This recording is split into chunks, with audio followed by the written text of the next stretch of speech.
Hai semuanya. Jadi kali ini 20 Film akan membahas film Raya and the Last Dragon yang dirilis tahun 2021. Film ini disutradarai oleh Don Hall dan Carlos Lopez. Film ini menampilkan para pengisi suara seperti Kelly Marie Tran, Awkwafina, Isaac Wang, dan masih banyak lagi. Film ini menceritakan manusia dan naga hidup berdampingan di negeri Kumandra. Namun seketika kekuatan jahat mengancam negeri itu, para naga harus berjuang mengorbankan diri mereka demi menyelamatkan manusia. Kini 500 tahun kemudian kekuatan jahat itu kembali mengusik kedamaian Kumandra, dan nasib mereka bergantung pada Raya. Jadi tanpa berlama-lama lagi langsung aja masuk alur ceritanya, let's go.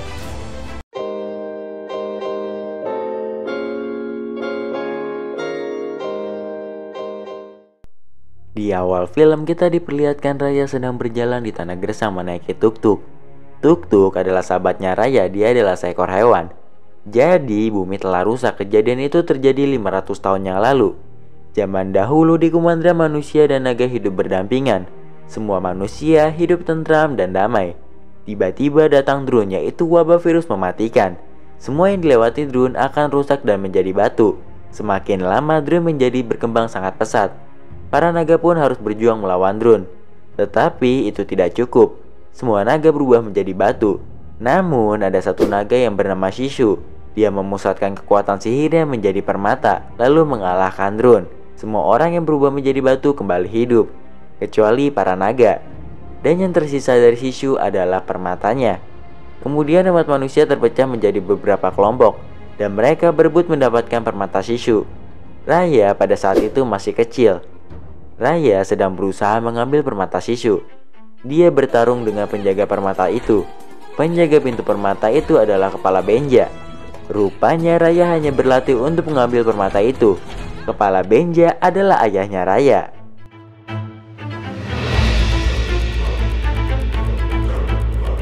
Raya sering memanggil ayahnya dengan sebutan Mbak. Raya meneruskan tugas Mbak untuk menjaga permata. Mbak mengundang para kelompok yang terpecah untuk datang ke tempatnya. Pertama, kelompok Tail tinggal di gurun dengan tentara bayaran yang licik. Kedua, kelompok Talon tinggal di pasar terapung, terkenal dengan penawaran cepat dan pejuang dengan pedang yang sangat cepat. Ketiga, kelompok Spin berada di hutan bambu yang dingin dan dijaga oleh pasukannya berbadan besar dan pedang kampaknya yang besar. Keempat, kelompok Feng, sebuah bangsa yang dijaga oleh para pembunuh. Mbak sedang menyiapkan makanan untuk para kelompok yang diundangnya. Mbak ingin agar semua kelompok bersatu lagi dan menjadi Kumandra seperti dahulu kala. Tidak lama kemudian semua kelompok telah datang. Kemudian Mbak dan Raya menyambutnya. Saat Mbak sedang berbicara, semua kelompok saling adu mulut. Lalu Raya melangkah maju dan dia menawarkan makanan ke para kelompok. Kemudian dia berbicara dengan Namari, seorang gadis kecil anak dari pemimpin Feng.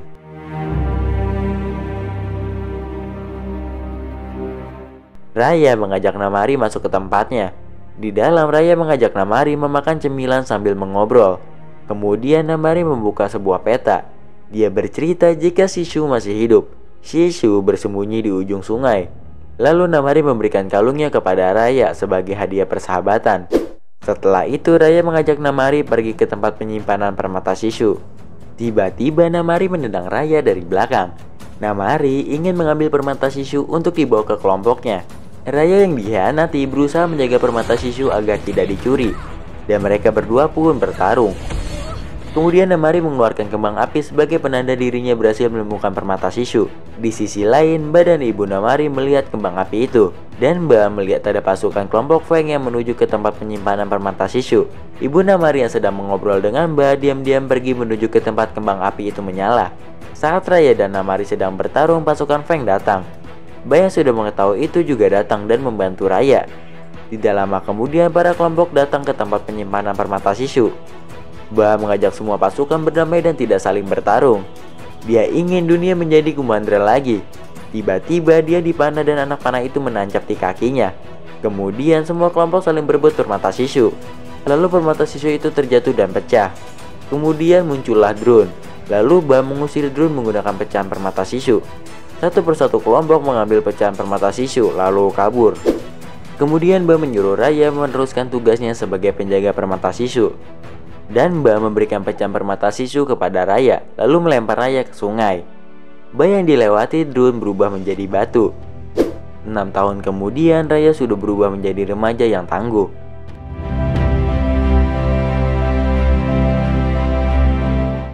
Begitu juga dengan Tuk-Tuk yang sudah berubah menjadi besar.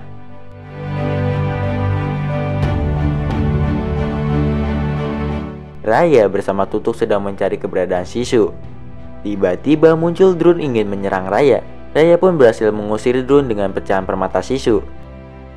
Kemudian Raya melanjutkan perjalanannya menuju ke ujung sungai. Di sungai itu adalah sungai terakhir di peta yang telah dijelajahinya selama 6 tahun. Raya melihat bangkai kapal di ujung sungai, lalu dia masuk ke dalam bangkai kapal itu. Tuk-Tuk juga ingin mengikuti Raya masuk ke dalam bangkai kapal. Tetapi karena Tuk-Tuk berbadan besar, dia tidak muat untuk masuk, dan dia menunggu Raya di luar. Di dalam bangkai kapal, Raya bertapa untuk memanggil Shishu datang. Raya mengucapkan mantra sambil menyesalkan perbuatannya karena telah menerima Namari menjadi sahabatnya dulu, dan mengajaknya ke tempat penyimpanan permata Shishu. Tiba-tiba air yang mengalir bergetar dan mengeluarkan gelembung. Kemudian muncullah Shishu.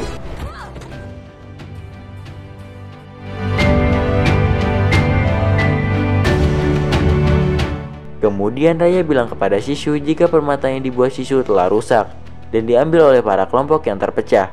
Shishu yang mendengar hal tersebut pun kaget. Raya bilang ke Shishu jika dia masih memiliki pecahan permata Shishu. Kemudian Raya memberikan permata itu ke Shishu. Shishu yang memegang pecahan permata itu badannya tiba-tiba bersinar. Sinar yang muncul di badan Shishu merupakan sihir milik saudara naganya yang bernama Amba. Kemudian Raya memiliki ide. Raya mengajak Shishu mengumpulkan kembali pecahan permata Shishu, lalu menyatukannya kembali agar para drone lenyap dan Kumandra bisa terwujud. Di sisi lain, Namari dan pasukannya sedang berjaga. Kemudian dia melihat cincin milik Raya yang terjatuh. Salah satu pasukan Namari bilang kepadanya jika mereka berpatroli tidak berguna, hanya memancing para drone datang untuk menyerang mereka. Lalu Namari membantingnya. Kemudian Namari dan pasukannya kembali berpatroli dan mencari keberadaan Raya. Di sisi lain, Raya melanjutkan perjalanannya untuk mengumpulkan pecahan permata Shishu yang diambil kelompok yang terpecah. Tidak lama kemudian, Raya dan Shishu sampai di sebuah terowongan. Tidak sengaja, Shishu menyenggol tali perangkap. Lalu Raya menyelamatkan Shishu. Saat ingin masuk ke dalam, Raya menghindari tali perangkap. Shishu pun mengikuti Raya. Di dalam terowongan, Shishu melihat serangga yang menyala. Kemudian serangga itu mengeluarkan asap. Asap itu pun meledak. Kemudian mereka lanjut masuk ke dalam terowongan. Di dalam ternyata banyak serangga yang tadi bisa mengeluarkan ledakan. Raya dan Shishu melewati serangga itu dengan hati-hati. Di dalam, Raya menemukan pecahan permata Shishu yang dipegang oleh tengkorak kelompok Tail. Kemudian Raya mengambil permata itu dengan sangat hati-hati.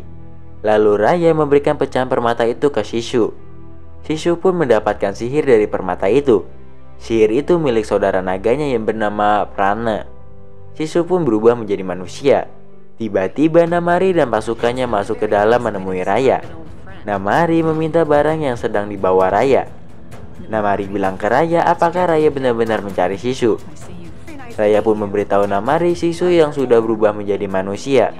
Kemudian Namari dan pasukannya ingin menangkap Raya dan Shishu. Raya pun memukul perangkap sehingga Namari dan pasukannya tertimbun longsor pasir.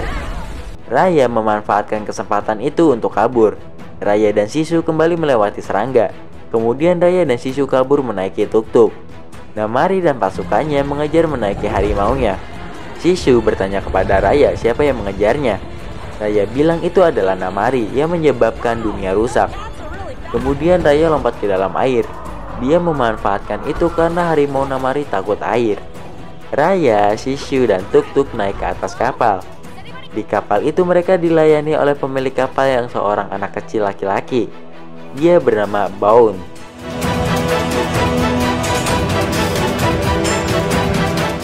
Raya meminta Baun untuk pergi ke Tailon. Baun bilang kapalnya bukan kapal pengantar.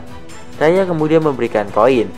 Baun pun mau mengantarkannya pergi ke Tailon. Namari dan pasukannya datang mengejarnya. Sedangkan Baun mengayuh kapal dengan sangat lambat. Shishu yang memiliki kemampuan berenang mendorong kapal itu dari dalam air. Namari dan pasukannya kembali ke tempatnya. Shishu yang seekor naga air sangat senang berenang di dalam air. Raya yang melihatnya menyuruh Shishu kembali naik ke atas kapal dan kembali berubah menjadi manusia. Raya tidak ingin orang-orang tahu Shishu masih hidup, karena jika semua orang tahu maka Shishu akan diburu. Shishu pun kembali berubah menjadi manusia. Kemudian Raya dan Shishu diberikan makanan oleh Baun sebagai fasilitas di kapalnya. Di perjalanan, Namari dan pasukannya melihat para naga yang sudah menjadi batu. Malam hari tiba. Raya melihat para drone sedang mengawasinya. Kemudian Bond bercerita jika keluarganya telah diserang oleh drone dan berubah menjadi batu. Shishu yang kehilangan keluarganya juga menaburkan bunga ke air. Bond dan Raya pun menaburkan bunga sebagai bentuk rasa duka. Dari kejauhan terlihat banyak sinar lampu yang menandakan mereka sudah sampai di Tylon. Di sana Raya mencari pecahan permata. Dia menyuruh Shishu dan Bond tetap berada di kapal. Di ujung gang, Raya melihat anak kecil yang sedang menangis sendirian. Kemudian Raya menghampiri anak kecil itu. Lalu sekelompok monyet mencuri pecahan permata Raya dari badan tuk-tuk. Anak kecil itu pun menendang Raya lalu kabur bersama sekelompok monyet tersebut. Kemudian Raya dan tuk-tuk mengejar anak kecil itu dan monyet itu. Shishu yang merasa bosan di kapal ingin pergi berbelanja, tetapi dia tidak memiliki uang.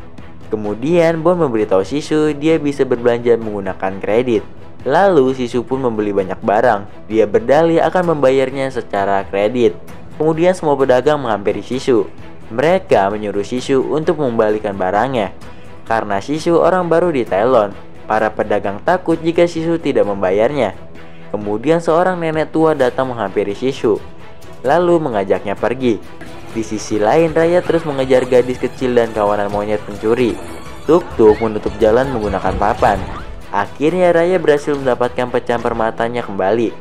Kemudian Raya mengajak anak kecil itu dan kawanan monyet itu untuk bekerja sama untuk mendapatkan pecahan permata Shishu. Anak kecil itu mengalihkan perhatian para penjaga, sementara Raya berhasil menyusup ke dalam. Di dalam, Raya tidak menemukan pecahan permata Shishu. Di sisi lain, Shishu diajak nenek tua ke tempat drone berada. Saat drone ingin menyerang Shishu, nenek tua tersebut mengeluarkan permata milik Shishu. Kemudian dia menanyakan keberadaan potongan permata lainnya. Tidak lama kemudian Raya pun datang untuk menyelamatkan Shishu. Dia mencuri pecahan permata dari ketua kelompok Tylon. Shishu pun mendapatkan sihir kabut saudaranya dari pecahan permata yang direbut Raya dari ketua Tylon. Kemudian Raya dan Shishu kabur dari kelompok Tylon menuju ke kapal. Di kapal, anak kecil bersama kawanan monyet ikut pergi bersamanya. Scan pindah, di mana Namari bilang ke ibunya bahwa dia melihat Raya sedang mengumpulkan permata Shishu. Namari meminta ibunya untuk mengarahkan pasukannya mengikutinya untuk merebut pecahan permata Shishu dari Raya. Kemudian ibunya menyuruh jenderal pasukannya untuk membantu Namari merebut pecahan permata Shishu. Di kapal, kawanan monyet dan anak kecil terus membuat ulah. Raya pun berusaha menghentikannya dengan mengajak bermain petak umpet.